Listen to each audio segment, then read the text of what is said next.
college presidents are not the first people who come to mind when the subject is the uses of the creative imagination. So I thought I'd start by telling you how I got here. The story begins in the late 90s. I was invited to meet with leading educators from the newly free Eastern Europe and Russia. They were trying to figure out how to rebuild their universities. Since education under the Soviet Union was essentially propaganda serving the purposes of a state ideology, they appreciated that it would take wholesale transformations if they were to provide an education worthy of free men and women. Given this rare opportunity to start fresh, they chose liberal arts as the most compelling model because of its historic commitment to furthering a student's broadest intellectual and deepest ethical potential. Having made that decision, they came to the United States, home of liberal arts education, to talk with some of us most closely identified with that kind of education. They spoke with a passion and urgency and intellectual conviction that for me was a voice I had not heard in decades, a dream long forgotten. For in truth, we had moved light years from the passions that animated them. But for me, unlike them, in my world, the slate was not clean, and what was written on it was not encouraging. In truth, liberal arts education no longer exists, at least genuine liberal arts education in this country. We have professionalized the liberal arts to the point where they no longer provide the breadth of application and the enhanced capacity for civic engagement that is their signature. Over the past century, the expert has dethroned the educated generalist to become the sole model of intellectual accomplishment. Expertise has for sure had its moments, but the price of its dominance is enormous. Subject matters are broken up into smaller and smaller pieces with increasing emphasis on the technical and the obscure. We have even managed to make the study of literature arcane. You may think you know what is going on in that Jane Austen novel. That is, until your first encounter with postmodern deconstructionism. The progression of today's college student is to jettison every interest except one. And within that one, to continually narrow the focus, learning more and more about less and less. This, despite the evidence all around us of the interconnectedness of things. Lest you think I exaggerate, here are the beginnings of the ABCs of anthropology. As one moves up the ladder, values other than technical competence are viewed with increasing suspicion. Questions such as, what kind of a world are we making? What kind of a world should we be making? What kind of a world can we be making? Are treated with more and more skepticism and move off the table. In so doing, the guardians of secular democracy, in effect, yield the connection between education and values to fundamentalists, who you can be sure have no compunctions about using education to further their values, the absolutes of a theocracy. Meanwhile, the values and voices of democracy are silent.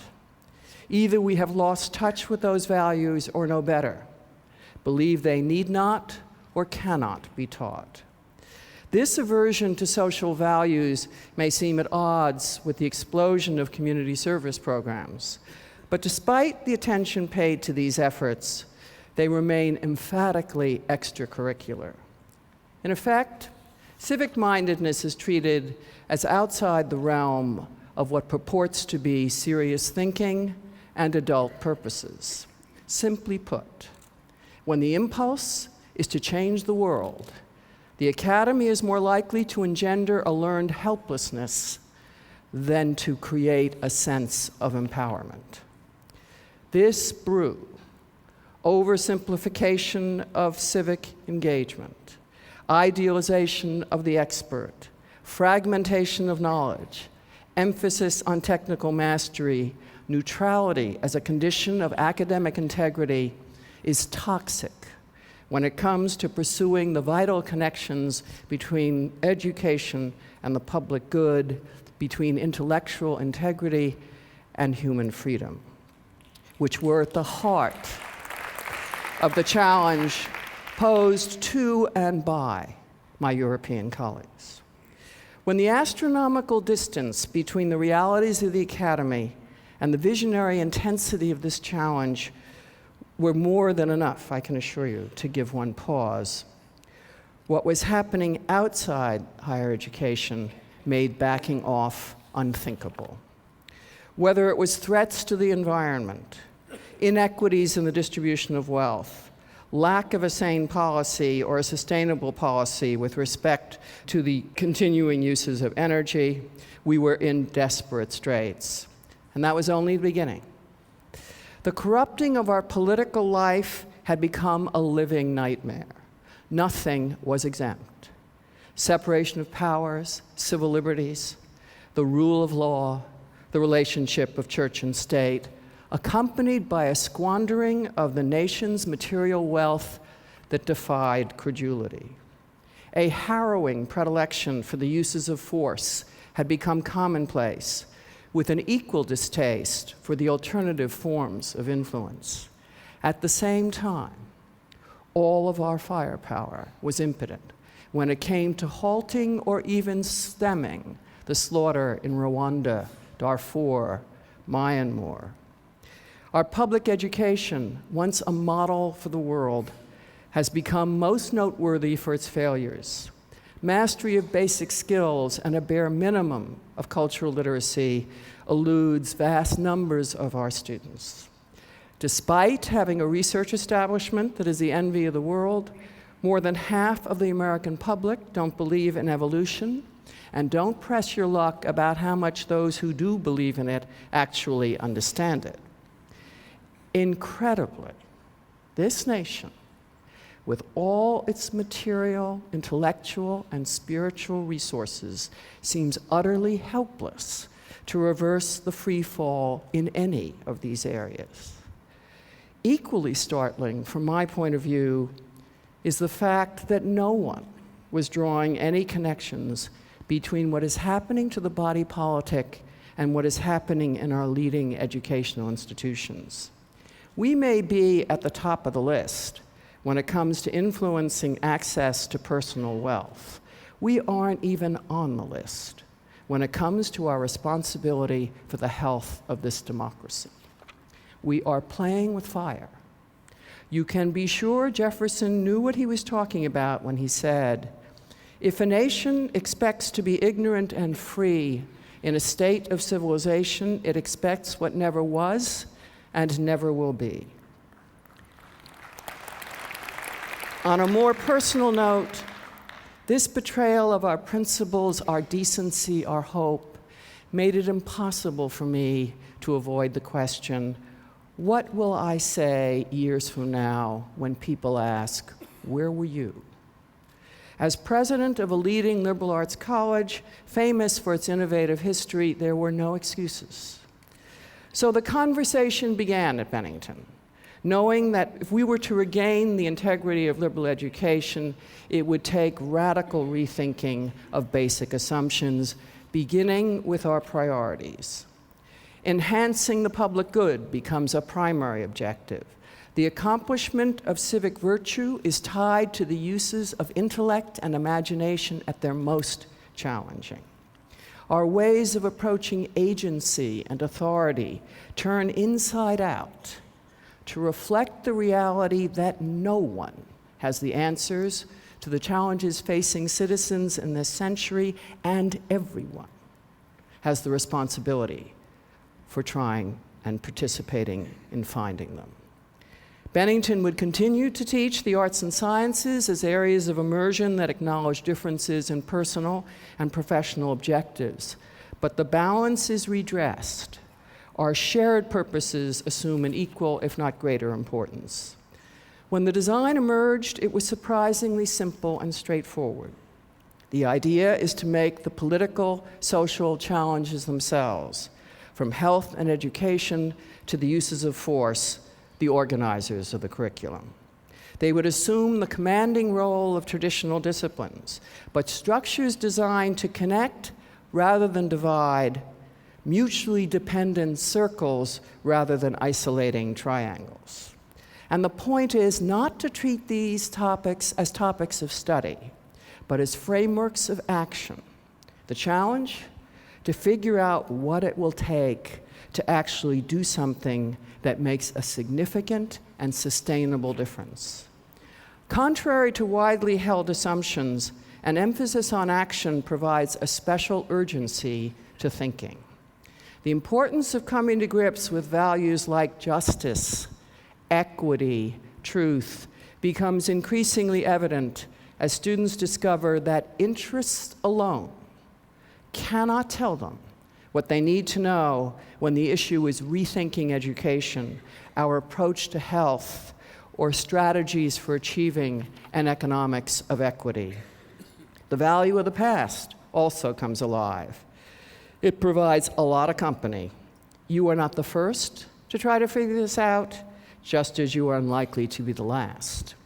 Even more valuable, history provides a laboratory in which we see played out the actual as well as the intended consequences of ideas. In the language of my students, deep thought matters when you're contemplating what to do about things that matter. A new liberal arts that can support this action-oriented curriculum has begun to emerge. Rhetoric, the art of organizing the world of words to maximum effect. Design, the art of organizing the world of things. Mediation and improvisation also assume a special place in this new pantheon. Quantitative reasoning attains its proper position at the heart of what it takes to manage change, where measurement is crucial, as is a capacity to discriminate systematically between what is at the core and what is at the periphery. And when making connections is of the essence, the power of technology emerges with special intensity. But so does the importance of content. The more powerful our reach, the more important the question, about what? When improvisation, resourcefulness, imagination are key, artists at long last take their place at the table when strategies of action are in the process of being designed. In this dramatically expanded ideal of a liberal arts education, where the continuum of thought and action is its life's blood, knowledge honed outside the academy becomes essential. Social activists, business leaders, lawyers, politicians, professionals will join the faculty as active and ongoing participants in this wedding of liberal education to the advancement of the public good. Students, in turn, continuously move outside the classroom to engage the world directly. And of course, this new wine needs new bottles if we are to capture the liveliness and dynamism of this idea. The most important discovery we made in our focus on public action was to appreciate that the hard choices are not between good and evil, but between competing goods. This discovery is transforming. It undercuts self-righteousness, radically alters the tone and character of controversy, and enriches dramatically the possibilities for finding common ground. Ideology, zealotry, unsubstantiated opinions simply won't do. This is a political education, to be sure, but it is a politics of principle, not of partisanship. So the challenge for Bennington is to do it. On the cover of Bennington's 2008 holiday card is the architect's sketch of a building opening in 2010 that is to be a center for the advancement of public action. This center will embody and sustain this new educational commitment. Think of it as a kind of secular church. The words on the card describe what will happen inside. We intend to turn the intellectual and imaginative power, passion, and boldness of our students, faculty, and staff to developing strategies for acting on the critical challenges of our time. So we are doing our job. While these past weeks have been a time of national exhilaration in this country, it would be tragic if you thought this meant your job was done. The glacial silence we have experienced in the face of the shredding of the Constitution, the unraveling of our public institutions, the deterioration of our infrastructure is not limited to the universities. We, the people, have become inured to our own irrelevance when it comes to doing anything significant about anything that matters concerning governance, beyond waiting another 4 years. We persist also in being sidelined by the idea of the expert as the only one capable of coming up with answers, despite the overwhelming evidence to the contrary. The problem is, there is no such thing as a viable democracy made up of experts, zealots, politicians, and spectators.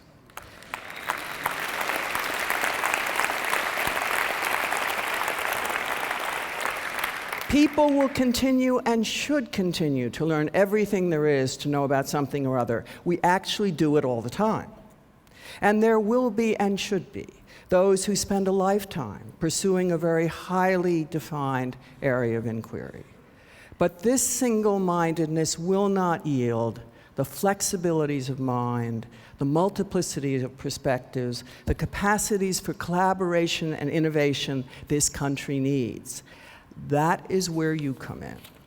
What is certain is that the individual talent exhibited in such abundance here needs to turn its attention to that collaborative, messy, frustrating, contentious, and impossible world of politics and public policy. President Obama and his team simply cannot do it alone. If the question of where to start seems overwhelming, you are at the beginning, not the end of this adventure. Being overwhelmed is the first step if you are serious about trying to get at things that really matter on a scale that makes a difference. So what do you do when you feel overwhelmed? Well, you have two things. You have a mind and you have other people. Start with those and change the world.